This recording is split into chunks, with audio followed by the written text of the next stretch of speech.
Nous sommes dans l'ingala, Koliambanga. Nous sommes dans la 4 églises.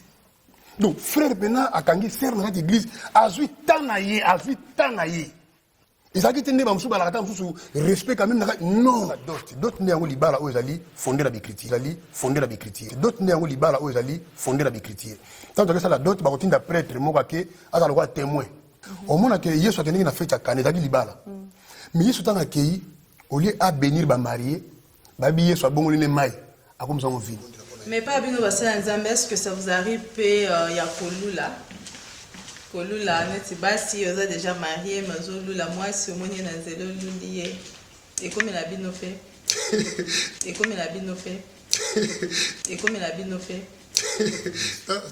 Est-ce qu'on va que même quand on parle de mariage dans une église, sur le guillaume dans la Bible, mais tu dis que mon frère, ça peut ça déjà, on est à d'autres. Mais l'église va dire non. Vous allez voir comment on a certé. Sauf que vous avez kobo. Au moins, ce frère a comme il va faire la maille, mais moi, c'est moi qui ne sais pas là. Au moment là, si Babylone qu'on a nous se peut expliquer rapidement sur l'église. Si Babylone qu'on a sur bandi ko lobela yango, le gars déjà makambo to mesana na yango. Au moins ko mesana, ba mesana na nzambe te. Au moment parce que nzambe tanga boka ka mani. Babi, faut bolir encore les mêmes jours. So bolir les mêmes jours te lobby. Et comme il a bien fait, c'est beaucoup de gens qui et baby. 4 églises. Donc, frère Bena a kangi sert dans cette église, a vu tanaye. Et ça qui était né dans le respect quand même. Non. Donc, Batibazo gang, Azaya yoé. Moudou sur la cible, ça va s'aider dans l'église.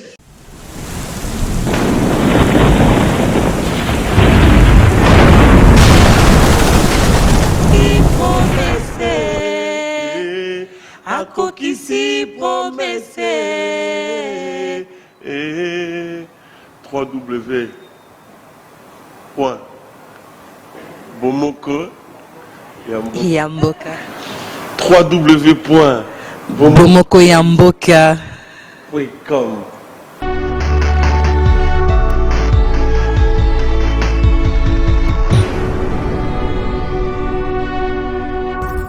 Pour nos internautes, www.bomokoyamboka. Bomokoyamboka. 3W. Alors, suivons tous www.bomoko.com. La Bible dit cherchez la paix avec tous, sans laquelle personne ne verra Dieu. Nous cherchons la paix, nous cherchons l'unité, nous cherchons Bomoko.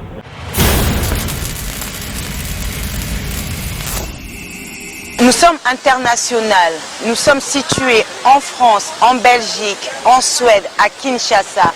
Pour vous servir toute information, n'hésitez pas à nous contacter sur www.bomokoyamboka.com. Tokeneka likolo, na ba information na bino kitoko. Boya. Bandeko nyonso bazolanda biso. Pona ba fête na bino, pona ba séminaire na bino, pona ba concert na bino, pe pona ba sango ya mboka. To sengi na bino boya na site na biso ya sika www.bomokoyamboka.com. To tombola site na biso po mboka na biso ekende liboso. Eze sika ya malamu oyo tokoko lekisa ba sango mukili bayoka yo ozana liteya koloba ozana likambo ozana tolia kopesa ozana milulu na yo salisaki ozana bezo tia yango ete bato so bamona yaka na site na biso ya monene www.bomokoyamboka.com. Boza la dessus. Merci.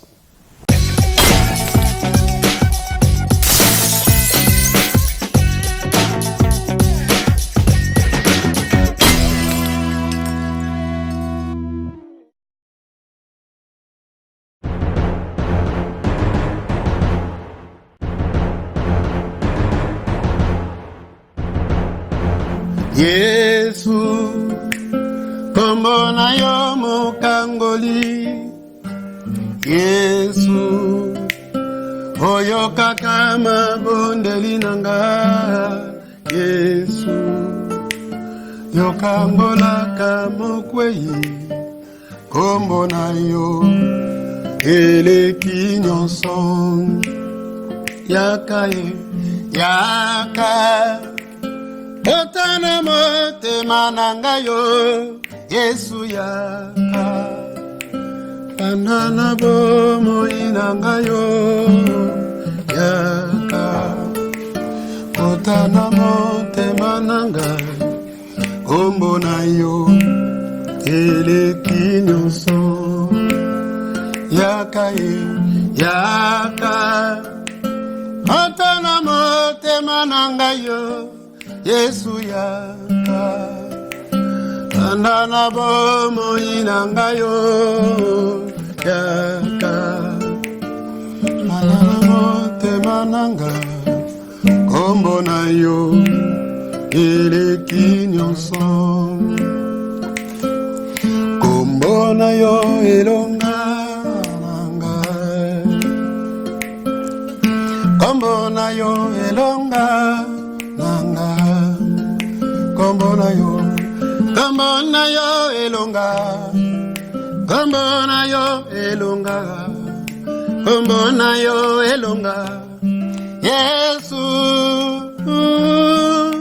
Kombo na yo elonga Kombo na yo elonga nanga Kombo na yo elonga Yesu Yo pesaka elikia Yesu Yo pesaka elikia Yesu pesaka elikia Yo pesaka elikia Yo pesaka elikia Yo pesaka elikia Yesu Yo pesaka elikia Solo yo pesaka elikia Yo pesaka elikia Yesu Kombo na yo ebika mwana Kombo na yo bika mwana Kombo na yo bika mwana Kombo na yo bika mwa Yesu Kombo na yo bika mwa Yesu kumama Kombo na yo bika mwa Kombo na yo bika mwa yaya Kombo na yo bika mwa Yesu. Shalom, shalom, bien-aimés dans les Seigneurs. Bienvenue encore une fois de plus dans votre émission chrétienne, Le Temps de la Femme. Lelo tokutani lisusu pona ko solola sur un sujet très très important. Lelo torolobela sur ma père spirituel. Et pourquoi ce sujet? Justement parce que tout le monde que ma vie a un peu partagé. Il y a d'autres gens au bazar pour cause un père spirituel, mais ils ont musu super bazar contre. Il y a un lelo to sepela qui ko invité l'un des serviteurs de Dieu. Il s'agit bel et bien du frère Cephas Lama, il n'est plus à présenter, tu es bien déjà ça. Et avec lui, nous allons essayer de décortiquer ces sujets. Toye Bapé Avinaye, si il est pour ou contre et pourquoi. Voilà. Sur ce, je m'en vais déjà dire shalom à l'homme de Dieu. Shalom Maman Julie. Bonne santé. Santé za malamu na ngolu na Nzambe. Amen. Et frère Cephas Azaye mon côté, à ma gauche, Tozana frère Nabiso et mon s'est présenté. Shalom frère. Shalom. Ngai comme na ngai ndekoniko, nazali mosala na Nzambe na koyembela kaepe. Na yeko sunga ndeko na ngai Cephas azali évangéliste na linga ke mingi na mosala azali kosala tango nyuso abenga ngai na yaka mbangu mpona kosunga ye. D'accord, merci beaucoup frère Nico. Trokota directement na vif ya sujet na biso comme je viens de le dire tout à l'heure que to lobela sur ma père spirituel. Et question na nga liboso motuna na nga na otuna frère Cephas, est-ce que aux contre ou pour Yahozana père spirituel, du fait que Yahozana père spirituel, est-ce que ils a bien, ils a biblique ou ils a biblique, donc selon votre avis. Merci Maman Julie. D'abord, on a commis une Nzambe. On a permettre tout le monde à sous l'élo. C'est vrai que eh bien les filles, nous avons matanga na mboka na so felande kuna, tu fait les jeunes filles moko ya 14 ans. Oui. Quand on est ko kundaye, na bande ko kaniselo ko mona bi que quel que soit le projet, maïle, to makambo ya zabaki na motema na ye. Ako ko partager on a batu. Ndenga kufi akukisu ko sala ngote. Donc biso tant que vivre et ça la biloko oyoyo et c'est ngeli tolo bayango. C'est vrai que ça la biloko musoko bayango et ko sala batu pasi to batu bako sepela mais eloko c'est important tant on a bon moi to sala oyo et c'est ngana surtout sala na makaso nzamba pesi biso. Pona ko répondre à mutuna na yo na ngana tali sake. Surtout dans la Bible, dans Ephésiens chapitre 2 verset 20, la Bible dit que tozali kotongama na enseignement des apôtres et des prophètes. On est à la base na biso. Donc question nyonso, on va ko tuna biso. On est sur la bonzambe. Et seigneur to zonga na liloba na ye poto yeba. Est-ce que ça solo, to eza soloté. C'est vrai que ko benga ma père spirituel, ça sonne très bien.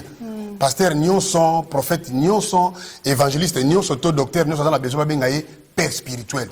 Pe mondimi, azana esengwana ko benga pasteur na ye père spirituel. Et zo bimela ko la kombo moko ya respect. Mais surtout bito zonga na makomi, to kotala que père spirituel azali, mais père spirituel wana azaka ka moko. C'est ça maintenant le problème. Donc pour répondre à la question na yo, ngana zo croire que père spirituel azali, mais père spirituel basalité. Ok, selon vous, père spirituel azali, mais père spirituel basate. Et là, aux autres, la religion, la père spirituel céleste, donc Dieu, c'est lui le père. Si on a répondu à mon tour de Golobake, il y a sur le bilan n'appelait personne père. Tout bien dans mon côté papa, pour papa est allé à Nzambe yemoko. Mais quand il y a sous yemoko lobi, dans Matthieu chapitre 6, à tel si tu n'engues les seigneurs bango babonde, la lobi, tant bozo bonde la boloba, notre père qui est aussi. Mais comment moutou a péki si batu ke bo benga moutou moko papa te? Père lobi sous que tant bozo bonde la boloba ke papa na toza na likolo. Cela veut dire que tant azo péki ça. Azo péki ça na catégorie moko ya ba papa, peut tant azo loba bo benga notre père qui est aussi, azo loba la pe papa oyo, oyo moko na liko faire allusion na donc na ye. Donc tu comprends directement que le père spirituel est Ali Nzambe. Pourquoi tu le dis bongo? Parce que papa ne asala ke bana bazala. Donc c'est le père qui donne la sémence. Or mon canal Nzambe était sûr que la sémence incorruptible est Ali liloba Nzambe. Donc liloba Nzambe ali sémence incorruptible. Et Bible lobi ceux qui mutayambi liloba Nzambe kati na ye nde abotami ya sika. Pe sur le biboy histoire na ye conversation Yesu na Nicodème babi ce qui est né de la chair est chair et ce qui est né de l'esprit est esprit. De tout ce monde que Père céleste nde azosala ke biso to botama na molimo. Ozosala nga bien. Père azosala ke to botama siko na molimo. Or juridiction wana mutako do capacité wana mutaza na ngote. Po asala ke mutu ndeti exemple quoi pasteur, prophète ou évangéliste asala ke abota mutu na molimo. Capacité na azala ngote pourquoi? Parce que semence ozo sala ke muta bota na molimo ezali semence ozo uté pas ya pastorité ozo uté pas ya prophète mais ozo uté pas ya nzambe parce que la révélation ezali loba na nzambe. Bible lobi au commencement était la parole était avec Dieu et cette parole était Dieu. Et dans Jean chapitre 1 verset 14 babi cette parole a été faite chair. Donc liloba on ndi ya linkolo. Alors nkolo Jésus Christ tanga yaka na mitema na biso. Bible nous na 2 Corinthiens 5:17 si quelqu'un est en Christ, il est devenu une nouvelle créature. Abotami ya sika parce que ayambi semence. Osomona abotami ya sika po ayambi nkolo kati na bomo na ye. Donc tout ça ba verset beto ko pesa to mona ke likambo ya ko botama na molimo mutu moko te na sena moyi oyo akoki ko sala ke abota mona na molimo parce que Bible lobi ce qui est né de la chair est chair et ce qui est né de l'esprit est esprit. Mais frère c'est face quand le tolo ba marambo robota na molimo mais ce total pe na kati ya Bible on a 1 Corinthiens 4:15 l'apôtre Paul a lobi ba benga ye père parce que aboti bango par l'évangile parce que yé muto aboti bango par l'évangile yé moro Paul a lobby ce total dans 1 Corinthiens 4:15 abibo benganga père parce que c'est moi qui par l'évangile qui vous ai engendré. Comment au comprendre verset wana? Merci beaucoup pour la verset au pessinga ça verset moko très bien. Paul abi na boti bango na kati na évangile. Or Bible tel biso ka Paul abi la foi vient de ce qu'on entend. Kondimeya kana otozali koyoka.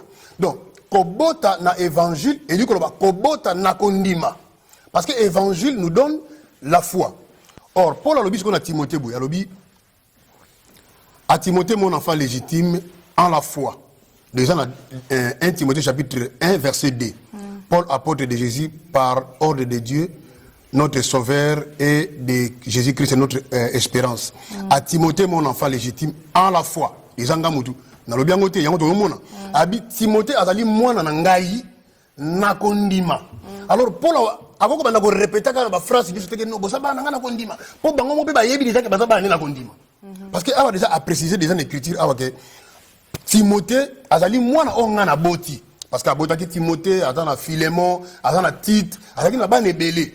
Mais azo préciser que bazali bana o ya boti na molimo te.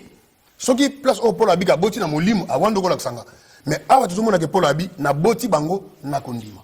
Donc pasteur akoko zala papa no na kondima abia boti bango l'évangile par la parole de Dieu. Donc l'évangile la boti bango na ngo donc wana to benga bango oui baza bana na ye na kondima. Pourquoi? Parce que yende mutu a apporté bango évangile.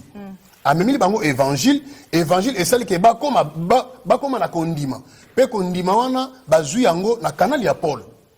Yango pour ça que se présenter le papa na bango mais papa na bango na kondima parce que ngana zo croire un pasteur un prophète un apôtre akoko ça la papa ya kondima lolenge Paul pas alaki na bande comme so ba Timothée na bande comme so ba bande ko travailler na bango mais Paul azalaki papa ya molimo te.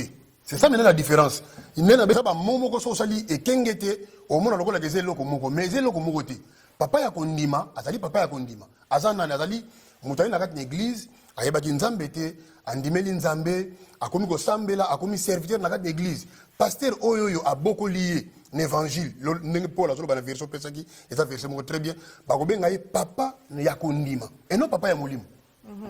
Donc mutu andimisaka mutu évangile to lo ba bongo donc ba père spirituel ba père oyo to ba pasteur na biso to benga bango te ba père spirituel na biso mais to benga bango ba papa na kondima. Papa na so na kondima ça papa na so na kondima wana la différence c'est ça nene. Non différence c'est que papa ya kondima yali mutu oyo amemeli yo sango malamu oyo yebaki te amemeli yo sango malamu amemeli yo na nzela na yende yo zokola na nzela na yende komi disciple na nzela na yende komi serviteur wana za papa ya kondima mais papa ya molimo nde place yeso lobi ke n'appelle personne père.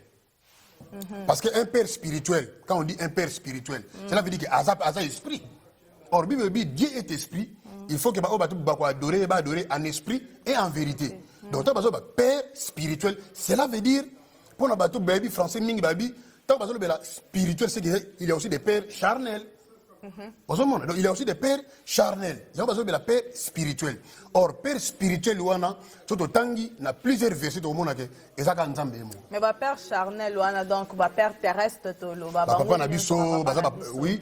Tout ça la catégorie ba papa belé parce que la culture la sope ba congolais mobile ne soit collé ba bien que papa. Même Paul a dit à Timothée na 1 Corinthiens chapitre 5 sur la bosse verset ngota lobi tango to solo na ba mikolo ya mibali o ba koli solo na bango lokola ba papa. Donc Paul a dit à Timothée ba papa o ba koli na l'église a solo na bango lokola ba papa. Cela veut dire que même Paul a ça ko interdit na Timothée que abenga mibali ba papa. Ozomona mais siko bazo suka na ndenge ya ba papa oyo que papa boti yo papa oyo mobali akoli ba bien que papa. Na ça c'est respect. Na version auto pesa kalate awa o ya Matthieu oyo Jésus aloba qui n'appelait personne père parce que père azaka kamoko. Mais so total na version na totanya otina suka Yesu asali distinction morote que alobeli ba papa boye et non ba papa boye. Nzambe aloba ki kaka. Mais la version ça va comprendre bien et la Nzambe a interdire ba touté koto benga ba papa na biso terrestre ba papa. Okay. Donc pour moi eza justement façon mo boya roloba boko ko benga ba père na bino terrestre de père mais sans oublier qu'il y a un père qui est au-dessus de Amen. tout le père. Amen. On interprète très bien. Donc ça vient ndengo wana. Tozana ba papa na biso pasteur peut ko benga papa. Donc là faut ba comprendre biso bien. Okoki peut ko benga pasteur papa. Mais pas père spirituel. Mais pas papa lokola nzambe. Na place nzambe. Azali papa na cadre ya soit ata mukolo soit eza na cadre ya respect soit azali mutu amemeli osango malamu. Mes frères se fassent ndenge ozoboya tobenga ba père na biso ba père spirituel eza quelque part parce que peut-être aux alades dessus na père spirituel moko ozalaka na ye Yangwana au lingité to oza penza convaincu spirituellement nzamba convaincre yo que yeza malamu te to benga ba papa ya biso ba père spirituel to oza dessus na père moro père spirituel oza na parce que yebisa biso te que bando yeba makambo nzambo tiko benga bato za bango liboso te ba père spirituel na yo parce que to koli bongo ezala bongo pe ezo continuer bongo mettre mona moi changement mais yo posera na père spirituel quand même oza dessus pas père spirituel na yo yangwana. Bon, moni, exacte que nazala dessus na père spirituel moko non. Exacte un problème que moni lilo banzambe tant tozo zoyango tokolaka. Lilo banzambe tokolaka na si moi na oza na école primaire na moi na oza na université baza na capacité maile ndenge moko te. Donc mutakolaka. Premier que biso pe ngape ne beka ka ndenge wana. Na vanda pe na église o pe que non, bozo ba pe que non pasteur aza papa molimo. Bon on peut normal, mais premier que faut tozo na Ephésiens chapitre 2 verset 20. Totongami na enseignement des apôtres et des prophètes. Et loko oyo lilo banzambe lobité. C'est ça maintenant le problème. Et loko oyo lilo banzambe lobité, to lo bangote. Et loko oyo lilo banzambe tindi biso to salate, to sala yangote. Ozomona parce que lelo na kata l'église, to na pratique biso to ko sala na kata l'église, oyo ça conforme à l'écriture. Et ndeti oyo yo ya père spirituel. Père spirituel ali nzambe yemoko. Mais il y a des pasteurs oyo yo baza ko s'approprier na titre wana. To ko benga ba père spirituel. Mais c'est aussi dans ma commis, tout le monde a été fondé parce que même Paul y est mort tout tangi awa dans 1 Timothée chapitre 1 verset 2 alors que Timothée a dit moi na kondima. Alors que ça moi na molimo et puis ce que tangi na Bible bien sûr. On remarque que c'est Paul qui appelait Timothée son fils. Mais Timothée jamais tu le père Paul père na. Donc Paul Timothée tu le Paul était papa na molimo. Non. Mais c'est Paul dans le benga Timothée mon fils. Mais rôle ya papa mondimindo lobi to benga père spirituel te bon rôle na bango ezaka nini et puis elo nini faut to s'attendre na ba papa kondima wana soki neti to yambi Yesu sika to komo ki église to s'attendre na nini ba rôle na yeza nini ya père papa mondimi ndenge lobi bon elo komo na lingi bato baye ba bazo landa biso elike nga personnellement nazo telemela te que non que tout bien va passer par père spiritualité. Mais la ligne tu vas comprendre que liloba nzambi et lobby que tout bien mutu te papa. Et papa wana et nzambi. Et liloba nzambi ezapena na ba verset o eza ko appuyer que pasteur sa père spirituel. Ba passage wana ezate. Or ce qui déjà passage wana ezate. C'est que biso ko sala ngote. Donc li bato o balanda biso ba comprendre que zangate mais zande liloba nzambi mutu et lingi ndengwana.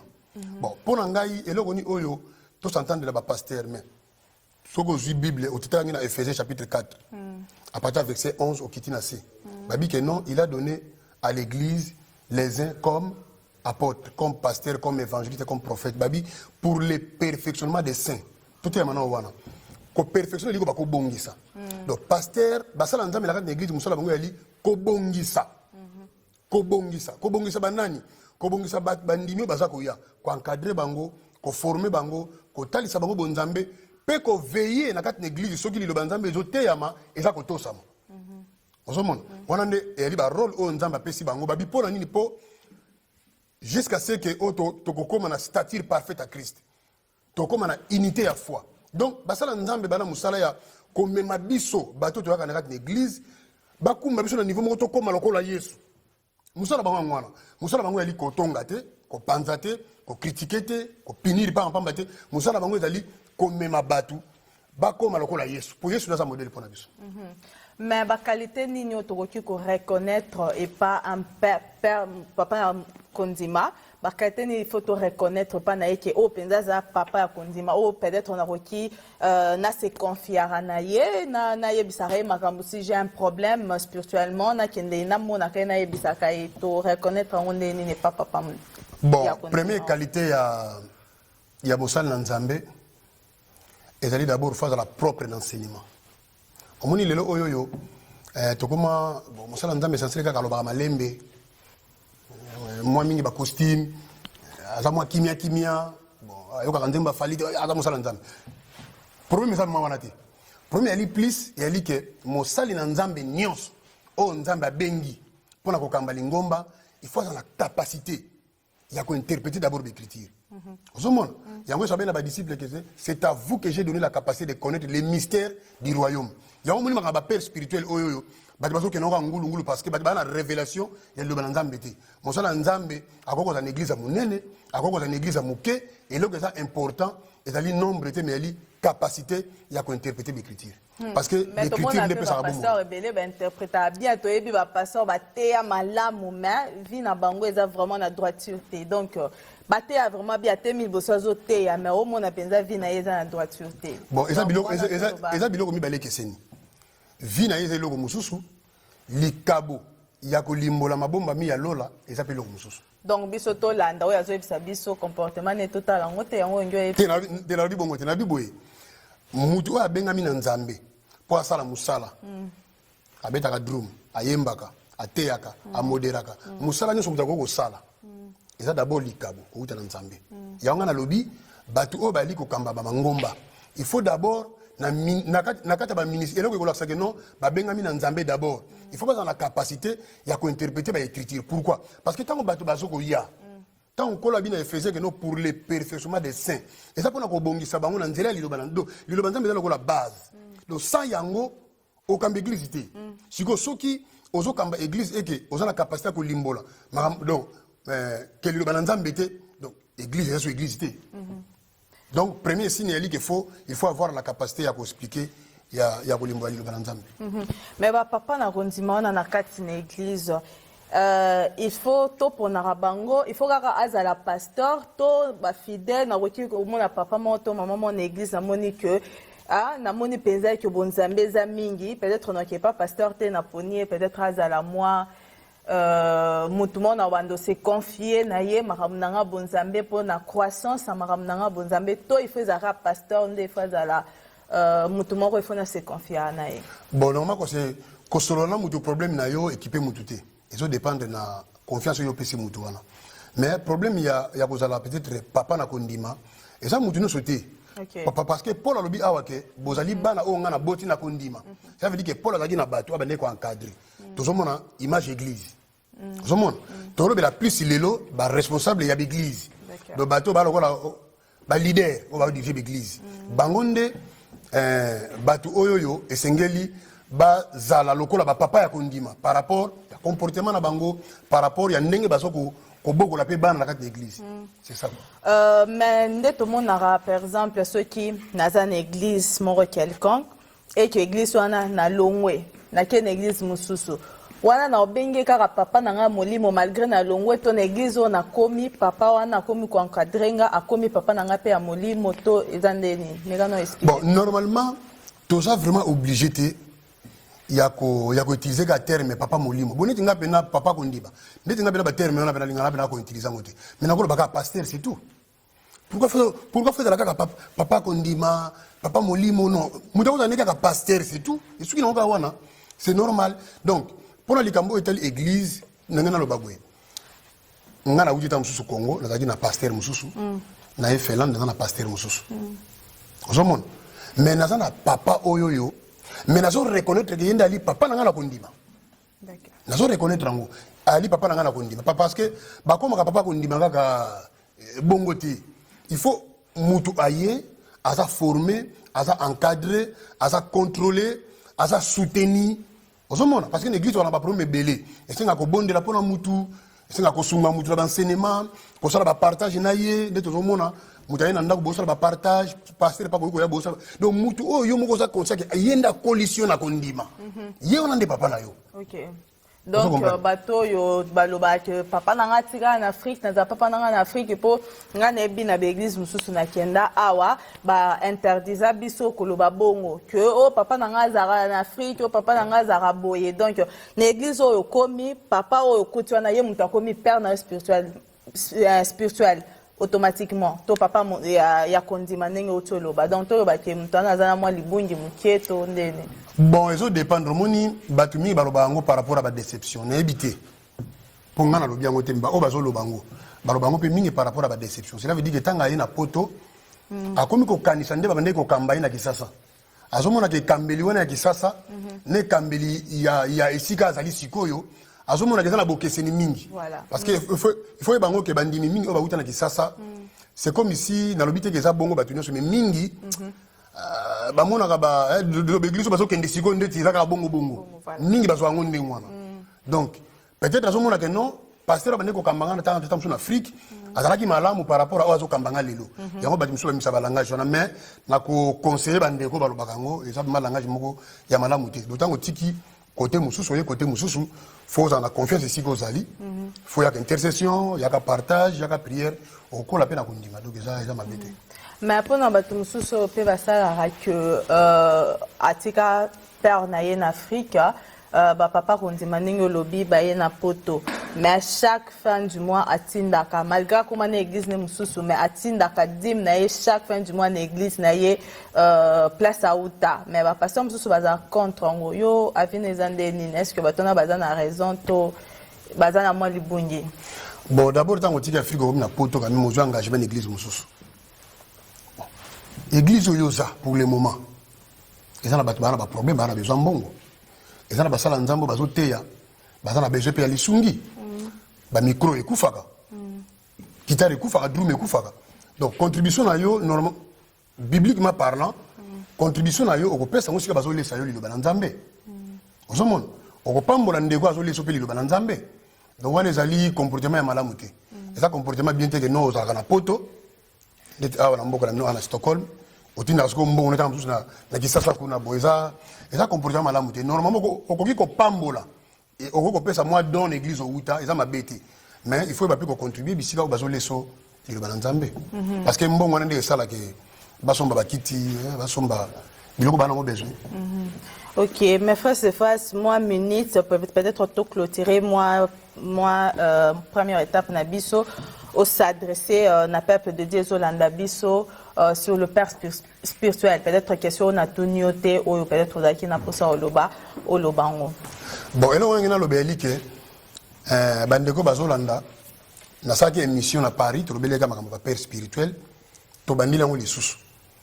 Pona ko talisa ke ba papa ya molimo, lilo bananzambe zo soutenir kombo wana te. Ko ba ke non, ba pasteur baza ba papa milimo. Ba apôtre, ba prophète. Mais bazali ba papa na ba papa ya kondima. Na domaine ya kondima baza ba papa. Mais na domaine à mon libre baza ba papa te parce que tous attend écriture mon côté. Na on peut ça email na ngai, na on peut ça numéro de téléphone na ngai, na on peut ça Facebook na ngai. Mon sala nzambe nyoso o ya monique non, o to lo beza fondé na écriture te. A komela ngai, a obenga ngai, mais la kitoko te peut-être ozo critiquer na musika parce que ba na besoin ba yeba vérité za nini. En tout cas pona ngai ndenge na ebili maloba na nzambe toko kozala ba papa ya kondima ndenge Timothée azalaki na Paul parce que Timothée pas ya Paul azalaki mwana na ye na kondima lilo banzambe etalisi yango mais balobi te azalaki mwana na ye na molimo donc papa ya molimo eza nzambe ye moko parce que papa azali oyoyo azali na bana or papa ya molimo azape na bana ya molimo donc biso toyali bana ya molimo ya nzambe donc eza do soki mosala na nzambe mpona ngai ndenge maloba na nzambe ezoloba so mosala na nzambe azondima babenga ye père spirituel. C'est comme ça qu'on s'est comparé dans Nzambe. Alors, les Amalamouté. Vraiment, merci beaucoup Toyoki.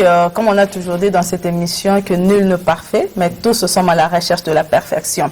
Donc, Toando Lobela Lelo Makamba, père spirituel, Boyoki point de vue à évangéliste Cephas lui Lama, n'y a pas ce point de vue naïe que Tobenga passant avec ce père spiritualité. Au contraire, bazande ba père nabiso yakondima na évangile donc bon l'exception évangile bazo encadrer biso mais baza ba père spiritualité parce qu'il y a qu'un seul père spirituel Nzambe Tata yoana mutu aza père spirituel na biso donc boyoki point de vue naye oya moni que aza contre peut-être frère Cephas aza wana bokomela ye to bobenga ye soit to bobengi bomoko ya mboka tozawana tokoyamba bino to tokopesa bino numéro à frère Cephas bomeka lisusu kosola naye voilà poto qui est une étape mususu maintenant c'est un frère Cephas que c'est la biso moi capella parce que c'est un musicien donc moi capella après to qui est une étape mususu voilà bien ainsi to uti na makomi siko to kena loyembo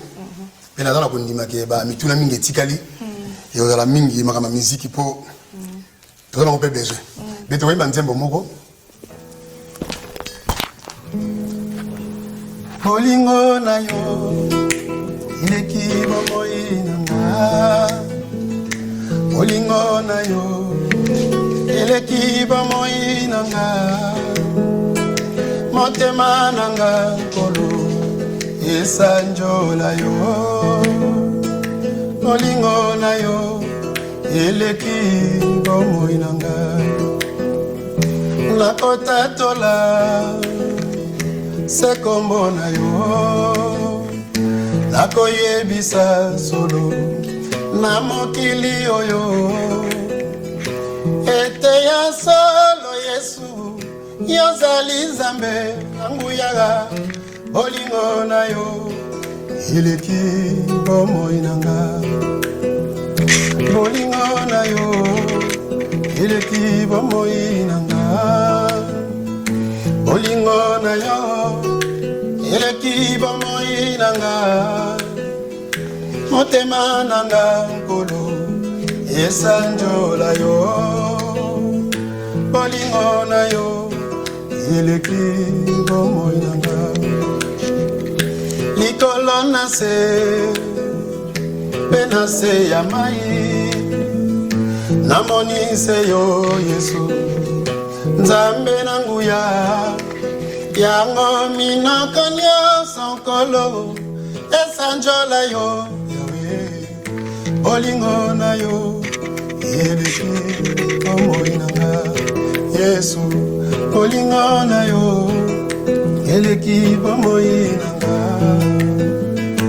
bolingo na yo eleki bomoi nanga motema nanga nkolo esanjola yo bolingo na yo eleki bomoi salala kotatola bolingo na yo Yesu sala kalana kotatola bolingo na yo Yesu atana pasina kotatola bolingo na yo Yesu ata maladi nga na kotatola bolingo na yo Yesu yonde nzambe nga na kotatola bolingo na yo Yesu nzambe na nguya na kotatola Yesu Yesu papa na bana na kotatola yo.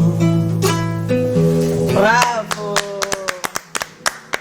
Vraiment une très belle chanson. Mais frère, c'est pas ça. Ma chanson na yo tout le monde a peut-être ba sombaka ba mélodie parce que yo pe ça t'est déjà arrivé au sombato yo mo komaka selon inspiration no zo ka nzambe yo mo komarato au sombara pe tout le monde a pe za pe mabete to ezarande ni parce que ba belle mélodie neto zo yo ka banzembo no vraiment très bien. Bien ce qu'on a vu que l'autre kandoto ba ange batindinga banzembo c'est qu'il a aussi. Ngana ni sala milanga te mina wakaba te belé ba so banzembo musuna bandoto et ça peut possible pour nzamba nzamba miracle. Mais ngaba nzembo plus ça kana zo koma. On a vandi na zo koma na vandi na zo koma. Olikuwa ngamo pe na beta santé muke après na bandi ko luka ko pesa mo mélodie. Et ça banzembo musuna yemba na vana ona ndako tanso pe inane. La bunda la gamme qui me synthétique et comme dans niveau comme bon ils appellent bande comme sous-soupé ba yoka pe banze motako na les bandeli non non frère place au longa maloba o chama maloba oyo il va frère bayali oyo idée na sana idée mais ba suminga la idée wana auto développer ngo ezala quand même banzembo oyo evandi na kati ya liloba na nzambe parce que koyembela nzambe ezali koloba oyo azali koloba oyo sala ozomona donc koyembela nzambe ezali ko adorer ko louer et ça vraiment plus de sens sonande na koma banzembo. Mais frère c'est facile lui là ma toni toyeba oza musicien chrétien to chrétien musicien. Mutuno tuninga batuna ninga pango. Réponse on appelle ça qui on peut no pesa lelo. Batu mingi baloba ke non soki mutu azalaki na no musicien ayeko koma chrétien sima nde babenga ye musicien chrétien. Bamsu balobi non soki mutu abongoli motema akomi na no chrétien après na kati akozala chrétien akomi ko yemba babengi chrétien musicien. Mais pour nga na monaka eza na ngelo moko parce que bango mibale bazana ba titre yango mibale tout le bien au titre. Donc bango mibale baza ba chrétien, bango mibale baza pe ba musicien. Donc premier liga que mususu abandaki nanu na kobongo la motema et dakata kobongo la motema comme yembela nzambe ta fune église. Bon, na momu ta bongo li motema yembela kan nzambe l'église. Donc abongo li motema comme yembela nzambe l'église. Bon, bande mususu babi ke ba obenga ye chrétien musicien. Bon, ba mususu balobi ke non, mutu moko bande ko yembela nzambe na ane ko yembela mokili. Aye ko bongwana tanga bongwani akomi sikoyo ko yembela nzambe babi non, yaza musicien chrétien. On a mona ndi za na eloko moko mais c'est vrai que ça na bato mususu ba bageze eloko moko te. C'est parce que tout le monde a un musicien et belé toujours mona bazota la plus talent au bazanango qui est vie et spiritualité. Donc bota mingi ba talent bazanango le quoi frère c'est face à yebi ko yemba yemba bien akemba moko abandi o yemba na église mais bonzambe vraiment katina ezate yango peut-être to meki ko tuna question to yeba frère c'est ça wapi. Premier li que yo tuni ngo sikoyo na ndenge moko na sosoli penda moi bien. Premier li que soki mutazali musicien et que tamboli na ye eza malamu te c'est un musicien charnel. OK. Vous mona amia ala musicien parce que qui est un chrétien ali mutali ko landa ba trace yankolo le temps landa ba trace yankolo te ça chrétien te même si ça so mbanze manzambe vous mona pour na ngai to ko bengi musicien chrétien te aneka musicien charnel ali musicien charnel ado mbana ye c'est normal oui. Mes frères c'est pas ça chrétien musicien te loba. Bon, voilà des bateaux baso mona ngande baloba. Ngaso na pesi témoignage na moko Bible lobi. Témoignage na yo moko tant susu. Témoignage de deux ou de trois témoins des ara vrai. Mais faut c'est parce que mon ako o imitaka mingi ba voix ya Samuel Matu Samuel. Torokyo loba ke ya zaka idole na yo linga ke mingi c'est à partir ya yeton abando yemba ndenge yo poza mo guana o yemba to ezandezi. Te bonga bena gu ya koyemba ezali na landa mutu te. Papa botanga ya yembaka. Grand sœur nanga yembaka baleki nanga ya mibali na basi ba yembaka. Donc oyemba ezala kola likabo kaka. Mais ezali ke sala ke batunde o bazo kangai balobi ke na yembaka er musulu kwa Matu Samuel mais na beta jamais na groupe na ye. Nazala jamais na ye. Et nazo croire que ayebi pengate ngane na yebi mi yebi ngate. Peut-être lelo akomona na sur internet akoyeba ngai. Donc na tikala ko fa na yete mais c'est un frère na lingaka mingi na lingaka Deningonde na lingaka pasteur Toms na lingaka bande konyoso. Mais ninge moi nungu salamaka et pas to se rappeler non ote c'est justement question to tuna ya Matu Samuel ninge koma ndenge yo posa musicien chrétien et pour lingaka pe mingi au se sentande n'est-ce que zo petan ya kubenga ye to zo moi temps pe ya ko prier pour na ndekonayo au bosala na quand même bosala ne musique chrétienne aux appétants peut-être au bon de la ponaito ya kubenga quand même na téléphone moi conseil moi bon kobenga na salangote ko bondela oui mais ko bondela zaka pona yete bande ko so même tango bande ko musupe babeta musique ya nzambe bakufa tant ba lepe ko bela bela tonde pe ko bondela na musika doana na salangote mais problème o ela kiye ezaka nde omoni monde internet ezape monde moko très compliqué parce que na yiko landa pasteur na ye balobi ke Matu Samuel tanga problème elekaka na bomo na ye donc église elandela ka déjà likambwango. OK. Église elandela déjà likambwango. Église epesaka déjà punition, église esalaki déjà ndenge oyo yolo banzambe esengi basala pona. Alors tant so ba image yiko bimaki déjà na retard. OK. Makambo se salama si azwa déjà ba discipline na ye après makambo yiko bima na sima. Donc pona ngai ndeko nyonso o aza chrétien soki eloka ndenge ne komelie tokobeta maboko te faut ka toujours mawape kobondela pona. Mais pas bino basala nzambe, est-ce que ça vous arrive pe ya kolula neti basi oza déjà marié mais ozolula mwasi omoni na nzela olulie ekomela bino pe kolula mwasi pas bien mais olulie ki oh mususu ezalaki oki amoni kaka mutu aza ne kitoko oza bien mais bamususu omona mpe aluli mwasi bino basala nzambe mpe bosala bandi soki oloba makambo ebelebele ekomela bino mpe bo ekokoya pa moto nyonso soki oza prudent te donc epa bamusicien chrétien mpe ekoma ekokoya pa moto nyonso soki oza prudent te soki oza prudent te presque face aza prudent bato bazomona nde baotémoigner. D'accord. Ok, problème ezate toyoki mais beta biso mwa musique na yo tomona premier album, vraiment félicitations, banzembo kitoko, vraiment de belles chansons. Vente nango ezalaki nde nini? On se retrouvaki quand même on a vente nango elekai moins bien. Bon, makambo nzambe ta tosala ngo te po to se retrouver. Tosala ngo po nzamba zo lokumu. Mais c'est que frère Ali album esala men nango bien. Na sala ngana no promotion te na bandi sikoyo mais presque ba CD komi na suka lingosi là. Mais nzamba asali ngangolu na zui ndeko moko andimi ko distribuer ba CD na ngai. Donc na sûr que sona ke Paris peut-être to mi sa ba CD mususu pon ye azwango ba no distribuer donc mais ok nango bien, ok nango très bien. Na beta na l'église mingi ba sala nzambe mingi en tout cas bazo soutenir ngai, bazo fongola ba porte pe na l'église na bango. OK. Na yebi que problème o ya père spirituel to problème ya papa na kondima e ko peksa bango te ba bengsa ngai donc évangile faut to lo bango ndenge sengeli mais to saka bien na bango ba bengsa nga mo mingi na kutaki Luxembourg na lekaki Bruxelles na lekaki Paris na yaka Suède mingi. Ok, vous allez bien. D'accord. Mais vous avez préparé les bisous sous deuxième album ezali to vous avez préparé nini? Oui, nous avons préparé Ami Balé, titre nango ezali La gloire de l'Éternel. Kembo na nzambe pona kati pena nazolo ba mingi ba makambo yo to viva katang toza kotambo na nkolo. Ba nzembo nezolo bela plus mingi makambo yo tozo vivre donc expérience na biso na nkolo. On a découvrir que non nkolo ça vraiment ou azo mérité azo gloire nyonso. Yango moni eza pena malamu te. Ngana zo beta pena cité eza pena malamu te. Le kumu esengeli nkolo azwa. Biso to koma kozwa kango. Babilo lokwa o papa molimo. Et si to leke si jomoni kana zo zongela ngo kaka.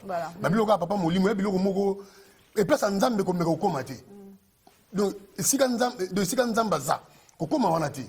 Au gloire o ya partager ngo na mutu te. Ozomona. Donc tout ça la deuxième album nous c'est La gloire de l'Éternel. Donc kembo no soza nzambe ezokende malembe banzembo eza ebele banzembo eza taba 15 mais nazana likanisi na misa 5 tout ça la CD na DVD na même pochette après o etikali to misa mosima toyoki que ozana distributeur mais yo wana ka za producteur na yo ou oza déjà un producteur à part distributeur ozana bon azwi ndeko moko aza d'accord à distribuer ba CD na ba DVD. Maintenant, on a quitté dans un mois. Mais on a vraiment besoin de producteurs, on a besoin de distributeurs. Ou bien, on a besoin de CD. On a besoin de numéro, on a besoin de Facebook, c'est facile. Ou bien, on a email, louilama@yahoo.fr. Puis, numéro de phone, on a besoin de donc, on a besoin que Batumingi bazo ba CD soit na l'église na bango bon ba sala nzambe pe ba monique non ba za na besoin na leka na l'église na bango pona ko beta to côté ya na za prêt ya osala yango sans aucune condition eza musala nzambe et le plus important de to mettre au service ya batu mususu likabo nzamba pesi biso. Vraiment, merci beaucoup. Mais tout le monde a payé, tout bengi sabato belé ba musicien à wana Suède de partout, ba aussi rekende ko sala hommage à Alain Moloto, une année depuis sa disparition. Mes frères c'est face tout monde y était au kenda quitté to invitation zo quitté ou tene bien on te ba benga ité. La plus na pas invitation té. OK. Banani ba organiser adorant l'Éternel, va tenir ça. Tant que ça n'a pas pour ya Gaël peut-être. Et tout le monde va te belé pe ba yema ba nga Gaël. Te ba monsieur Ragnon so ya wa to yebi ba ngo e belé ba kenda ki na France kona. Te ba benga ngati so ba benga ngana kende. Ah, d'accord. OK, merci beaucoup. Je crois que to comme a déjà na moi suka ya émission na biso mkola lelo. Moi juste question mozusu na ngina tu na poto suki sa pona basali ya Nzambe. Ceux qui peut-être Moussa Nzambe mon quoi vision peut-être il y a pasteur Moussa surtout ya Mundimi mon boye est-ce que façon il faut lobelango à côté les canaux médias à lobelango to il faut soit moni peut-être mouton a changer c'est mieux les canaux médias et déranger dans autre façon il faut Moussa Nzambe on a peut-être à lobela bande connait ba pasteur to bandimi il y a église bandimi église Moussa surtout batukaka façon il faut le béabatona soit une vision bien omoni nzamba lo bana bandenge belé nzamba lo bana bandenge belé okoko za na talent na bomo ina yo mais c'est la sagesse. Tant on est go bomayo. On peut exemple moko on a d'autres temps sous la prophétie. On sakolaka. Nzambe atali solika moko ça pena grave faut oloba.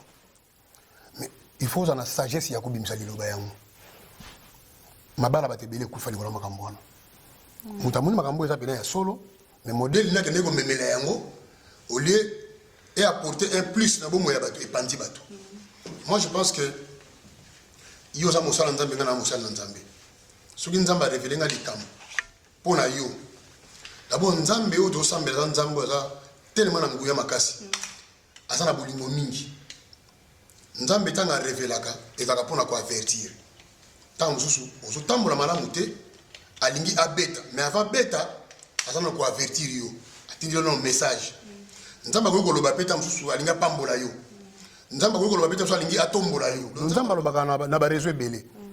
Mais moi je pense que ba makambo ezali ça peut être glissant. Peut-être que toucher bomo ya mutu. Soki nkolo a révélé au yango. Manière ya kolobela yango faut ezala accompagner na sagesse. To peut exemple moko Paul akutani na Onésime. Onésime azaki pa ya Philémon. Asalaki mbebe pa ya Philémon, tanga kimi akutani na Paul. Paul a teye évangile pe Paul asali lettre ya Philémon oto tanga kawana. Azongisi Onésime et pas ya Philémon. Mais ce que tu as écrit, Paul a dit Abi, je t'adresse ce message au nom de la charité. Donc, tant que vous avez dit que Nzamba la kisi yo likamu tant que ya mabe pona ngai esprit de mort quelque chose Nzamba ko la kisayo. Tant que vous avez un message ne pas nanga faut yango au nom de la charité. Ko nango au nom ya orgueillité. Ozomona faut yango au nom de la charité. Or na kati ya bolingo toyeba ko se soutenir. Par exemple, le rôle que non, Moussa Nzambe moko, à mon temps sous vision pour Moussa Nzambe sous exemple le rôle oh Moussa Nzambe est à Sakanganga. Moussa Nzambe moko à l'autre que non, Moussa Nzambe est à Sakanganga. Ou bien à Sakana magie, ou bien à Sakana film mabe. Siko yo, au tiki no muto yo Nzambe la kisaki yo. Au kitam sous des fois caméra, au kitam sous na chaîne ya télé, au bandi koloba, Nzambe la kisingai, Nzambe la kisingai. Moi je pense que Nzambe sala abongote. Nzambe do sambela nzamba bolingo ata nzambe oyo asengi na biso tozana beaucoup de sagesse totango o moni likambo pona moninga na yo mosala nzambe faut kende obenga ye okutani na ye parce que nzambe tanga pesi yo message akopesa même capacité ya ko transmettre message wana alors so peut-être mutabi que non bon nange ko yebisa ite tango mususa ko silika directement pour comprendre comment est-ce que bon nzambe te wani ko mongo mais ça que au mona mutana et que mutana zo changer te vaut mieux ko dénoncer parce que au lieu aya ko pengu ça peut être 10 millions ya bato pona mutu moko kaka to dénoncer eza na ngoma mais to benga mate biso lo benga mite pona ko dénoncer bato to benga mi pona ko sunga eloko faut te bande alors façon nini photo sunga kasi je pense que ko sunga na ndenge ke soki olobi likamuleti ya ozala message ya musala nzai mususu oko benga ye ou bien koluka rendez-vous na ye bokutani na ye bosololi na ye olendisi ye otalisi ye o nzamba la kisi yo pe bobondeli ensemble. Moi je pense que eloko ne ko kolongwa te bobondeli ensemble. Alors soki mutu na boyi ko tosa mongo na nzambe fimbo ankole ozali kolona ye par rapport que nzamba so litabu likamba mutu mususu yo kebeta pa mutu mususu ezali manque ya sagesse ça peut manque ya maturité. OK. Pour tout ce qui cette émission frère se fasse justement quelques minutes au s'adresser lisusu na peuple de Dieu sozane loko loba na makamunyo soto loba na mukuse okoki loba nini. Makamno soto loba awa na mukuse na koloba ke makambo nyonso oto sala na kati de l'église na kati na koyemba na kati na koteya il faut ezala conforme na makomi il faut liloba na nzambe ndima yango makambo to lobaka ezaka te que non poani yazo contredire te tout la bible lobi dini totali même na kati na bible to moni ke ba juif ya bere bazaki mayele so ba teyi bango liloba na nzambe e ba to ko teya bango ba apôtre bazaki ba enseignant ya makasi ba ko prêcher mais bible biki ba bande ko vérifier pour bailler parce que on va sauter la bango et là qui a solo pour n'ani baler ko vérifier parce que bako saka confiance na nyoso yo lobité pour bible ça la ki talata na biso on se ko tala ki talata lo moni lo ngino ndenge zali donc bible donc ma commune nzambe so tali sa biso bonzambe ndenge bonzambe zali ozomona siko soki déjà eloko moko loba me lokola o père spirituel ça sonne très bien et tikali ka ndengwana eza malamu te pour ba sujet za longo belé ba sujet ze belé oyo ko lobela ke to mona mate no ba makambo mingi zo sala malelo même na kati na l'église. Donc peut exemple moko ezala ngo pena na sujet na biso lelo te. Natali ndeko moko abali. Ndeko na bali bae ko bénir mariage na kati église. Est-ce que ba que même ko pambola mariage na kati église so luki ngo ta na Bible mo na ngote. Oh, ah bon? Wana na lingi mo opposé ba bani te pona to comme la souka donc continue so mituna pona wana mais la flash au kaka.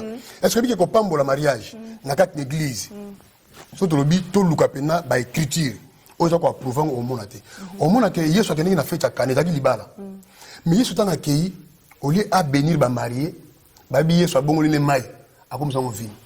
OK. On comprend ba continuer la bango susu fête na bango. Au côté là ba apôtre parmi ba apôtre nyonso ezata la apôtre mo côté à pambola libala na kati église. Mais est-ce que c'est face à big ko pambola libala na kati église za mabe? Non. Mais est-ce que baza ko expliquer ba pourquoi to sala ngo? Baza ko expliquer ba tout. Or, ce que au taliba recherche au monde que bénir mariage dans une église, donc bateau va comme ça un sacrement, c'est l'église catholique. Dans le 13e siècle. Parce que ça là ça la dot, dot né en libala où ils fondé la chrétien. Tant que ça la dot, ba kotinda prêtre mo ka ke asa le témoin. Mais dans le 13e siècle, si babi non, faut to commencer à la église. Donc c'est l'église catholique né dans le 13e siècle, ba ko ça que non, moi je n'embali ba continuer ba kota kawana ba pamboli bango. Ozomona. Mais curieux moko mona frère ça peut ça déjà mbongo ne adot. Mais l'église va dire non. Bo vanda ko mona CRT. So vanda ko mo ke kobo. Au moins ce frère a comme ko yiba ka CR na mayele mais moi c'est ne ça balaki. Ozomona. Siko babilo ko na nyo sepe ba expliquer biso na l'église té. Siko bilo ko so bandi ko lobela yango. Loko les déjà makambo to mesana na yango. Omoni ko mesana. Ba mesana na nzambe té. Ozomona. Parce que nzambe tanga boka ka mani. Babi faut bolir le même jour. So bolir le même jour té lobby. Et comme il a bien fait, so beaucoup liens ensuite et baby. Le nzambe za bongo nzambe ba mesana neti. Nzambe ba progresser kana yi. Lelo nzambe lobini. Le lobby nzambe lobaki ni. Lobby nzambe lobaki ni. Nzambe ba tenda kana ndengwa. Donc ezana ba biloko ebele, ezana ba pratique ebele oyo to kangami nango lelo, mais ezana ngo fonder la écriture té. Osomon. Donc faut explication biloko wana ezalaka. Et ce qui est encore pire. Nathalie bazo bénir libala sœur alati robe mais na mona na Facebook na yo sœur moka bali alati très bien vous avez sœur ouais otobala kala oui comment nani frère ni quoi que tu ayeba parce que bali l'église na bino mariage to sala manéglise en tout cas frère Alain moi c'est na pesi ba momboti sœur alati robe na ya bien on m'appelle que robe ya bien Bible basi faut balata na ndenge moko eza la pudeur. Mais na mona ba mariage mususu mona sera une église ba pambola libala. Robe pene suki awa. Fala zo ba robe suki awa, vous comprenez. Na zo na loba. Pe pasteur zo béni mariage a terminé 0 mètre na yebwe. Si autant pasteur termine 0 mètre na yebwe, vous comprenez lo ni ya zo mona. Si ko babilo ka ndenge wana esa maka d'église. Oh soto zongi na makomi. Bible basi faut battre d'une façon décente avec pudeur. Est-ce que vous êtes pudeur? Parce que nous autres, moi, c'est ça pour la mobile. Mais, elamba, oh, ça, non, mabé. Mais à côté, on peut dans l'église. Et pasteur, à tel minute, 0 mètre, à se poser ma question. Nyoso au Libanda, Nyoso Libanda. Ah, t'as négé l'onit. Pe ba voilà, on peut un nouveau modèle comme Minango. Donc, nous autres, on a un mais, il y a bien pesali. Moi, je pense que ma pasteur, balandra biloko wana. Pour ma gamba loba, c'est belé. Nous sommes ma gamba loba, c'est belé. Moi, s'il faut bomba, nous autres on a eu. Parce que comment bakoki ko refuser muta une église à la tindengona, mais mukola libana muta la tibongo basolo banete. Parce que mukola wana comme irène, donc bakolo bani soudé. Non, moi je pense que même mobali, même moi si o baso balana, tant que boza bana nzambe, lugela ser robe moko ya malamu, ezipie nzoto bien, utika tika nzoto libanda te, ezape pona respect pe ya mobali na ye. Parce que ma pécano soit moi c'est déjà poitrine soit moi c'est déjà toute l'église va zomo nango. Zomo déjà quelque part valeur ezate mais ce que biloko wana au monde ba balobela ngote. Est-ce que ezali biblique? Tu vas directement non parce que Bible dit que basi faut battre d'une façon décente avec pudeur. Donc là, pratique ça la marathon qui est dans le biblique, c'est pas bon. On est pas fait ça, bise, ils a bien. Bon, à part ça. wana susu olobi solo mwa malamu ngasi na kenda pe na libala mususu pasteur a béni d'abord c'est arrête dans le mabé pasteur pas bénir bango après bango que non ba donc frère a embrassé sœur dans l'église mais ndeko na Julie obi biso na Congo quand même tout ça kana moi soni na makana mususu donc frère Nicolas Sayo ndeto bala lingala oliambanga mutasala wala kati église. Donc, frère Bena a kangi sœur dans cette église, a zui tanaye. Et ça qui tenait bamsou balakata sous respect quand même non. Donc, batibaso gang azaya yoé. Mutuku sur la cible de ça va scène dans l'église. Et devant pasteur. Devant pasteur bilo kali salama. Or apôtre Paul azoba soma kambebele. Ozoma disait que ezanango bien. Badeko babala na famille babala na l'état ba une église eza nango bien mais modèle to sala lango ozomona bako pese que no yamba sero yambi sero na matama parce que na ndako boza na chambre boza na tana bino mais mona meke non eza na ba frère opi balaka pe moi respect mais na bisa yo que ngana mona na miso nga moko que frère ozo sentir bien que non ça ne va pas donc azui tana ye aza posé aza calme donc aza pena ndeto bagana lingala te mutazo azolia pena mbanga na église ora koko sala ngona ndako donc biloko wana moi je pense que ba pasteur o baso kamba ba couple quand même que non ta bozo ya ba béni bien na église et là il faut ça quand même malam c'est la quoi tete que non elamba katikati awa to le nous mona na eza respecter pour nzambe pour na pasteur pe yo moko to so pambola e pe pour l'église pe pour na mobali na ye et à part ça ta baba que non que embrasser sœur donc ko sa tana matama pour na ndako sa na tana yo donc ko sa tiki na kati l'église ba pratique on ko sa na kati l'église te mais ba balobela ngote vraiment Nzambe vraiment pambola fana biso se face à lobby mingi et je crois que azoloba malamu vraiment makasi et à chaque fois to bando senga sova oza vraiment nathan o yara koleka bomoko mboka parce que to moni vraiment que ozo fongola biso makambo onan to yokate makambo penanto ba enseignera biso ngo vraiment te to yokiango awa vraiment eza malamu frère se face à te biso to la tara d'une façon décente là c'est la Bible elle-même enseigner biso bongo donc ba pasteur ba pratique mususu donc il faut tozonga la Bible faut totika ba pratique mususu parce que zo honorer nzambete frère c'est face à lobby maramunyo mais je crois que sujet oyo prochainement tozongi lango kana frère c'est face to ko invité to lobelango les sous vraiment ça sera une bonne chose to mina suka frère c'est face aux anamwa liloba ya suka mot de la fin to clôturer émission sur quoi de mot de la fin zali que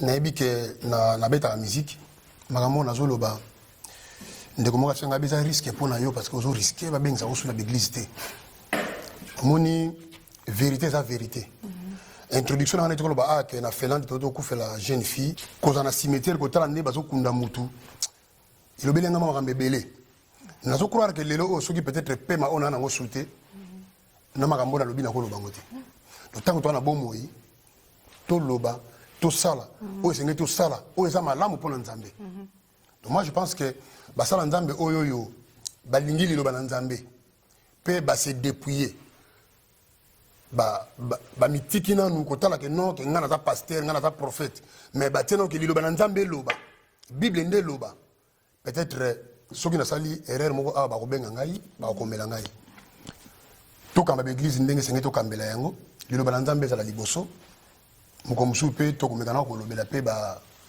sisi za pena mwa mingi parce que babilo musu pe koma mona point na église so lelo ko za la que non que bovandi pasteur avandi liboso kiti moka Louis XIV bati tapina se babilo kona photo banda ko lobela ka yango babila sa nzambe ba mériter double honneur to ko lobela moko mususu double honneur en ligo lobani et ça vraiment important et je pense que tant tozo lo baboye et ça pena basala nzambo balinga nzambe ba que non tozo ngana nzela ba o peta so ba beta ma ba kupi ko sala mais ce qui est vrai na so croire que tozo lo bapena oyo yo esengeli to lo ba sito pona nzambe. Merci beaucoup frère Cephas to komi asuka na suka émission na biso to kabwana na suka na mwa loyembo, mais je tiens quand même à remercier batu nyonso oyo balandi biso mukolo lelo na émission na biso makambo nyonso to utu koloba soki to bete mwa libaku to sengi bolimbisi mais soki etotisi bino pe donc boye ba comment to koki kotambola to changer vraiment comportement na biso étant basale nzambe tomba na nzambe vraiment eza eloko malamu mingi. Et merci papa Nabiso Momo Digital, boss Nabiso ya bomoko ya mboka.com.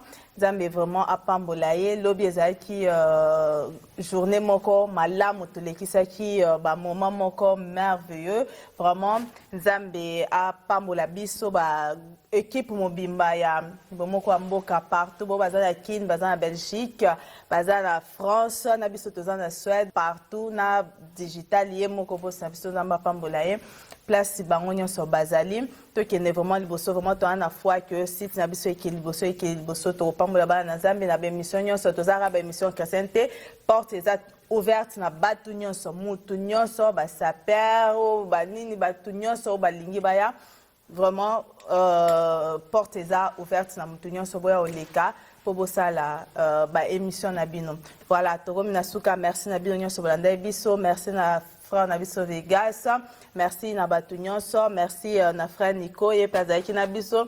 Je crois prochainement peut-être ya maye uniquement ye photo lutozana si je me photo lubanaye. Merci na quand même le kola qui na émission Nabiso le temps de la fin.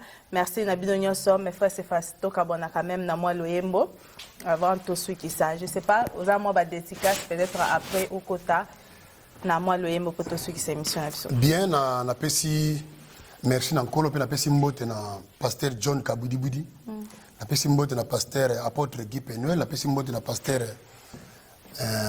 Antonio Kiasiswa na pesi mbote na bandeko nyonso ndeko na ngai JD ndeko na ngai Chinema frère na ngai Lusala Jogar na pesi mbote na Glody Force na pesi mbote na bandeko bata teleme ben na pesi mbote na sœur na ngai azana li shopping sœur na ngai Apolline na pesi grand frère nae Francis Mbote pe na pesi bandeko nyonso balandi biso Mbote pe na boso te ko pesa madame nanga Sephora Luilama Mbote bisika zali kola batela biso to komona na karaté.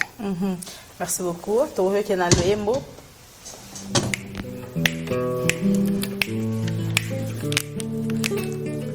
Bomoi ezali na Yesu Masia bomoi ya seko na mwana na Nzambe bomoi efandi na nkosi na Yuda bomoi ya libela na Nzambe na nguya olikolo pe na se kombo mosusu ezali te oyo epesamela ngai ongai nazwa nde bomoi ya solo likolo pe na se kombo mosusu ezali te oye pesa melanga ngai nazwa nde bomoi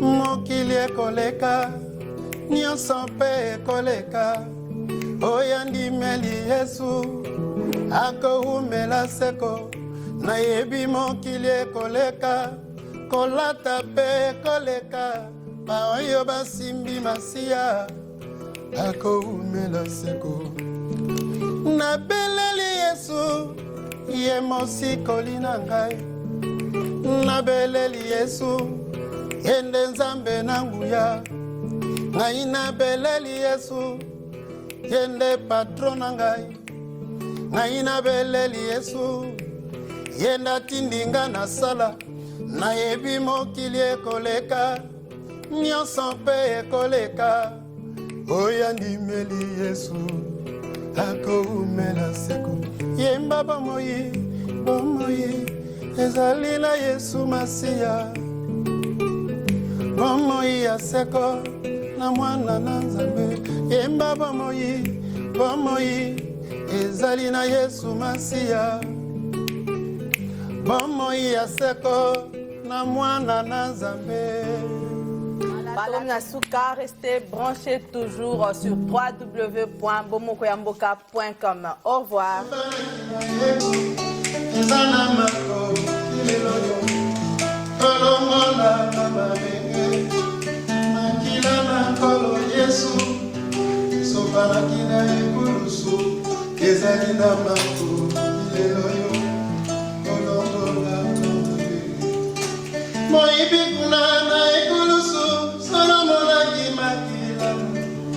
alobaki Yesu kanisa ngai pongana mona mboka na yoko moyibi kuna ekulusu mona kima na yoko alobaki Yesu kanisa ngai pongana mona mboka na yoko belela makila na kolo Yesu fudela madiwa kulusu ezali na mako kilelo yo akolongola não, eu será que eu?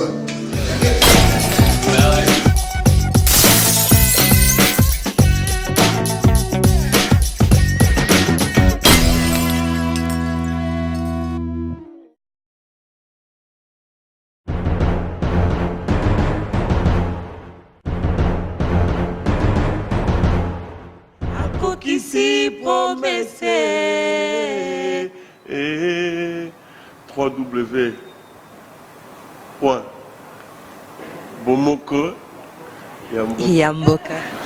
www.bomokoyamboka.com.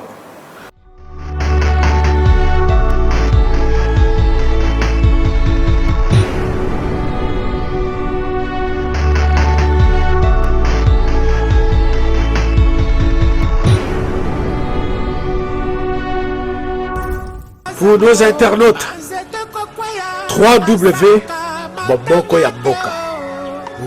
Bomboko Yamboka. 3W. Alors, suivons tous www.bomoko.com. La Bible dit cherchez la paix avec tous, sans laquelle personne ne verra Dieu. Nous cherchons la paix, nous cherchons l'unité, nous cherchons Bomoko.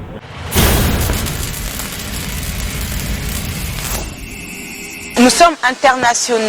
Nous sommes situés en France, en Belgique, en Suède, à Kinshasa. Pour vous servir toute information, n'hésitez pas à nous contacter sur www.bomokoyamboka.com. Tokeneka likolo, na ba information na bino kitoko.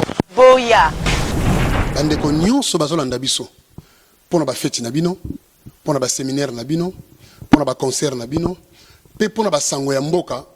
Tosengi na bino boya na site na biso ya sika www.bomokoyamboka.com. Totombola site na biso po mboka na biso ekende liboso. Eze sika ya malamu oyo tokoki kolekisa basango mokili bayoka yo, oza na lite ya koloba, oza na likambo, oza na toli ya kopesa, oza na milulu na yo osalisaki, oza na bezo tia yango ete bato so bamona yaka na site na biso ya monene www.bomokoyamboka.com. Bokozala dessus te. Merci.